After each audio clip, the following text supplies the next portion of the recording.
Visión 800 presenta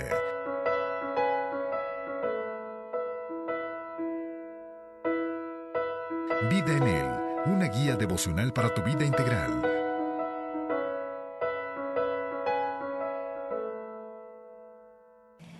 Es un placer y un gran gusto para esta su servidora, Araceli de Álvarez, el podernos reunir a través de estos espacios devocionales de Vida en Él.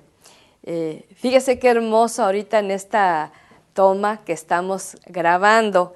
Me llega una luz hermosa natural del sol, que valoramos mucho aquí en la frontera, que salga el sol y nos caliente poquito por el clima, ¿verdad? Pero sobre todo recordando que la palabra de Dios es lámpara a nuestros pies y lumbrera a nuestro camino. Así que es una especie de símbolo, ¿verdad?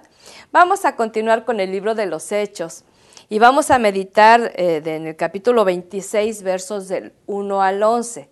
Y vamos a extraer de esta porción de la Biblia otra forma también de defensa de parte del apóstol, ahora con otro personaje que nos menciona aquí la Escritura.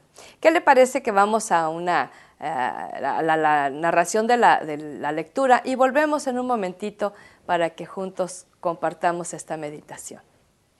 Hechos 26, 1 al 11. Entonces Agripa dijo a Pablo: «¿Se te permite hablar por ti mismo?» Pablo entonces, extendiendo la mano, comenzó así su defensa: «Me tengo por dichoso, oh rey Agripa, de que haya de defenderme hoy delante de ti de todas las cosas de que soy acusado por los judíos, mayormente porque tú conoces todas las costumbres y cuestiones que hay entre los judíos, por lo cual te ruego que me oigas con paciencia. Mi vida, pues, desde mi juventud, la cual desde el principio pasé en mi nación en Jerusalén, la conocen todos los judíos, los cuales también saben que yo desde el principio, si quieren testificarlo conforme a la más rigurosa secta de nuestra religión, viví fariseo, y ahora, por la esperanza de la promesa que hizo Dios a nuestros padres, soy llamado a juicio. Promesa cuyo cumplimiento esperan que han de alcanzar nuestras 12 tribus, sirviendo constantemente a Dios de día y de noche. Por esta esperanza, oh rey Agripa, soy acusado por los judíos. ¿Qué? ¿Se juzga entre vosotros cosa increíble que Dios resucite a los muertos? Yo ciertamente había creído mi deber hacer muchas cosas contra el nombre de Jesús de Nazaret, lo cual también hice en Jerusalén. Yo encerré en cárceles a muchos de los santos, habiendo recibido poderes de los principales sacerdotes, y cuando los mataron, yo di mi voto. Y muchas veces, castigándolos en todas las sinagogas, los forcé a blasfemar, y enfurecido sobremanera contra ellos, los perseguí hasta en las ciudades extranjeras. Sí, le decía, ahora Pablo tiene que presentar su defensa ante el rey Agripa. Y si se fija, a él le tocó, por parte de Dios y sus propósitos y sus designios, prepararlo para dar defensa de su esperanza, de su fe, de su confianza ante todo tipo de personas mientras transitó en este mundo. Estuvo lo mismo ante gente común, gente de su actividad sencilla, como estas personas de alto rango que estaban gobernando, que estaban dirigiendo las diferentes regiones, provincias de aquellos lugares, y ahora estaba ante el rey Agripa. ¿Y qué vamos a extraer de esto? Bueno, va a haber ocasiones en que nos encuentre Dios frente a personas que tienen un alto rango. Puede ser desde nuestro jefe inmediato, o el gerente general, o el director general, o algún empresario, ¿verdad?, muy exitoso, algún representante de gobierno. No lo sé, no menosprecio a nadie, pero sabes que tenemos que prepararnos y hasta aprender de nuestro buen lenguaje español, expresarnos bien, para poder expresar también correctamente aquello que Dios quiere que digamos. En este caso, Otra vez había una acusación en contra de Pablo.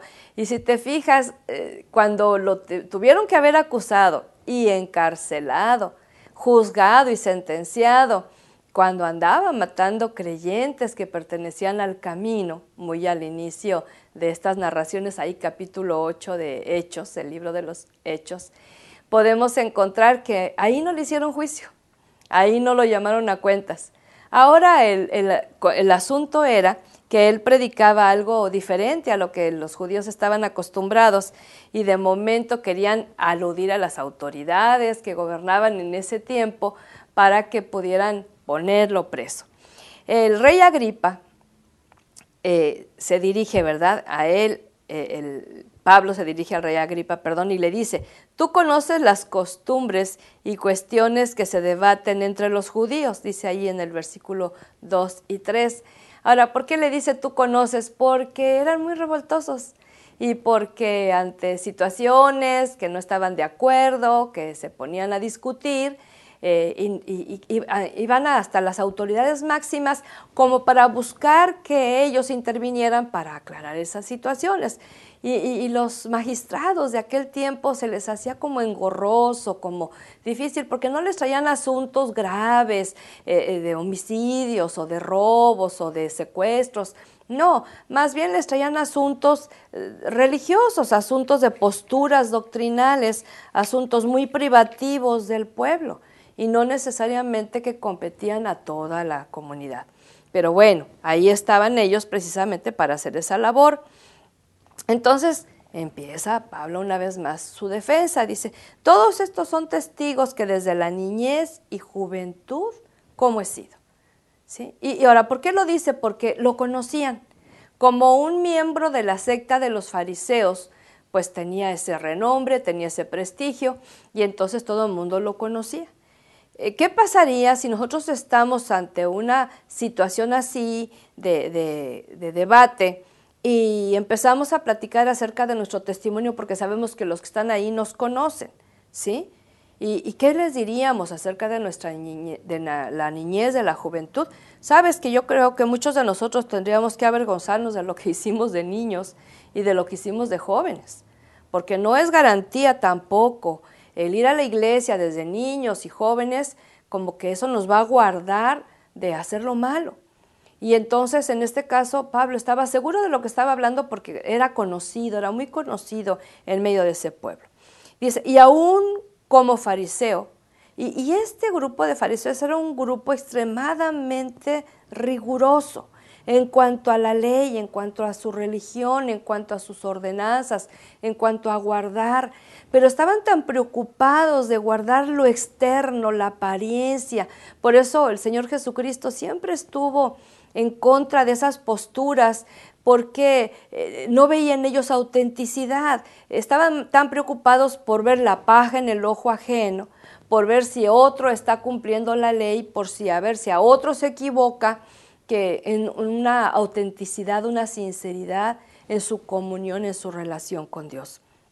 Entonces, él formaba parte de ese pueblo, por eso era seguidor, perseguidor de la iglesia de Jesús, porque él tenía sus convicciones muy arraigadas y aparte todo lo que hacía en su entorno, pues todo el mundo hacía lo mismo que él, ¿verdad?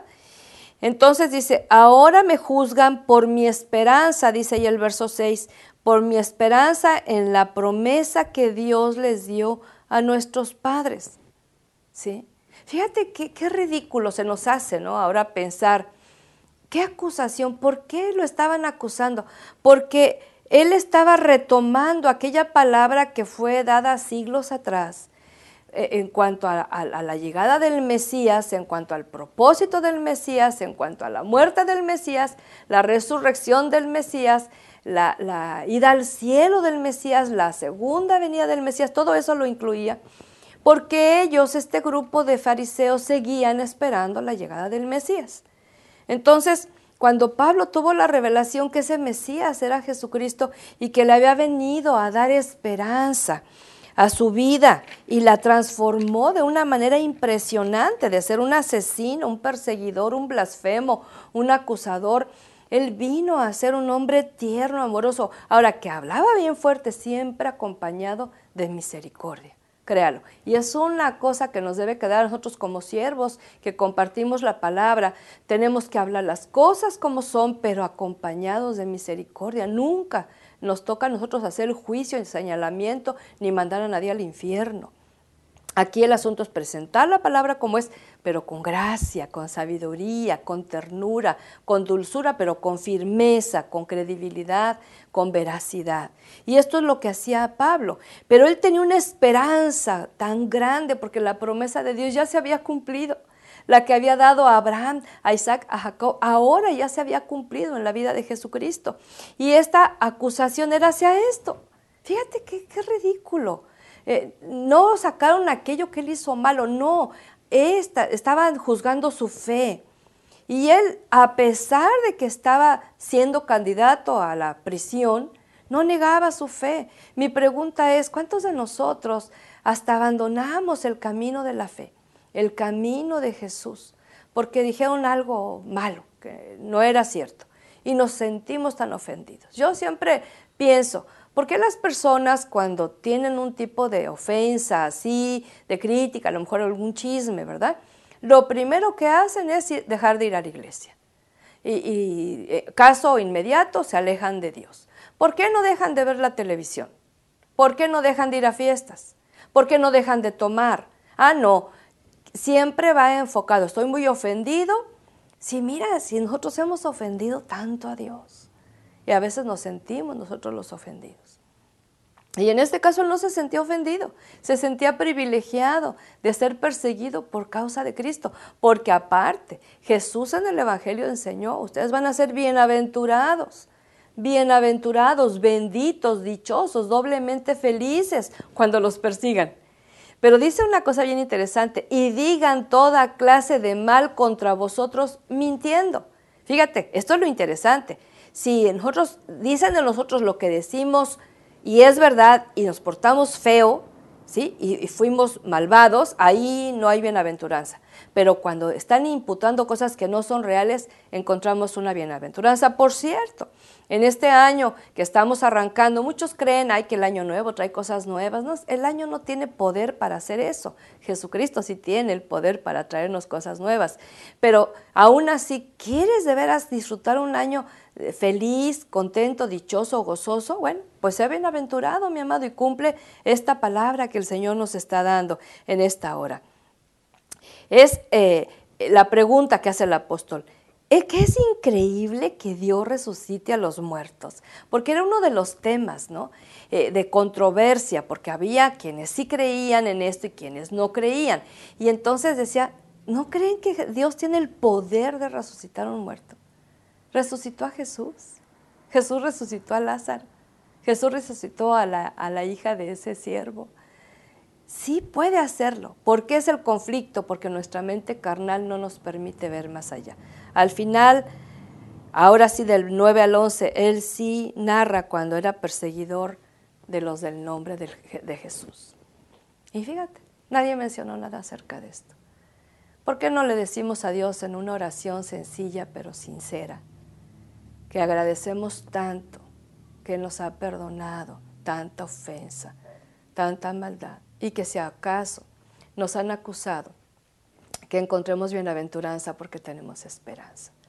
Dios, te amamos, Señor, y queremos bendecir tu precioso nombre. Y queremos alegrarnos y gozarnos en el poder de tu salvación. Hosana, a tu nombre es, sálvanos hoy. Sálvanos hoy de aquello que estamos viviendo que nos resulta difícil y complicado. Sálvanos hoy de aquello que nos acusan que es injusto, que es mentira. Sálvanos hoy de nuestra propia mente y corazón engañados, Dios.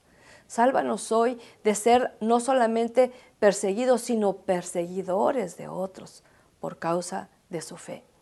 Sálvanos, Señor, de todo aquello que nos aleje de ti, que nos aparte de ti y que nos haga perder la esperanza. A esperanza fuimos llamados. Somos cautivos, dice el profeta, de tu esperanza. Y queremos proclamar ese mensaje. En ti, Dios de esperanza, hay siempre respuesta. Gracias, Dios, porque nos escuchas y porque nos respondes conforme a tu palabra y conforme a tu voluntad. Te alabamos en el nombre de Jesús. Amén y amén. Que el Señor le permita ser bienaventurado. Cualquier cosa que atraviese, procure siempre agradar a Dios. Bendiciones. Visión 800 presentó Vida en Él. Para obtener este libro devocional, contáctenos a los teléfonos 656-611-3620 o en los Estados Unidos al 915-208-2420 o al correo electrónico editorialvidaenel@gmail.com.